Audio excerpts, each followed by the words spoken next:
આજે આપણે વાત કરીશું ટાઈપ્સ ઓફ ટ્વિન્સ વિશે. બે ટાઈપના ટ્વિન્સ હોય છે, ફ્રેટર્નલ, અને આઇડેન્ટિકલ. બે અલગ અલગ એગ્સ અને બે અલગ અલગ સ્પર્મના જોડાણથી ફ્રેટર્નલ ટ્વિન્સ બને છે. એક જ ફર્ટિલાઇઝ એગ બે ભાગમાં વહેંચાઈ જવાથી આઇડેન્ટિકલ ટ્વિન્સ બને છે. બંને બાળકો જીનેટિકલી સામાન્ય ભાઈ બહેન જેટલા જ સમાન હોય છે. બંને બાળકો જીનેટિકલી લગભગ એક સરખા જ હોય છે. દેખાવ, વાળ, ચહેરો અલગ હોઈ શકે છે. દેખાવ, ચહેરાના લક્ષણો અને ઘણી શારીરિક બાબતો એક સરખી મળતી આવે છે.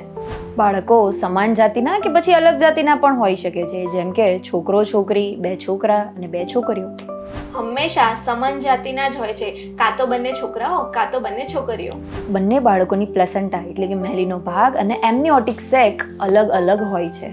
પ્લેસેન્ટા કે એમનિયોટિક સેક એક કે અલગ હોઈ શકે છે. એ ફર્ટિલાઇઝ એગ ક્યારે ડિવાઈડ થાય છે તેના સમય પર આધાર રાખે છે. ઇન શોર્ટ, ફ્રેટર્નલ ટ્વિન્સ બે અલગ અલગ શરૂઆતથી બને છે. ઇન શોર્ટ, આઇડેન્ટિકલ ટ્વિન્સ એ એક જ શરૂઆતના બે અદ્ભુત ભાગ હોય છે. પ્રેગ્નન્સી સિંગલ હોય કે પછી ટ્વિન્સ હોય, બાળકો માતા પિતાના જીવનમાં ખુશીઓનો ખજાનો લઈને આવે છે. સાચી વાત ને? જય શ્રી કૃષ્ણ.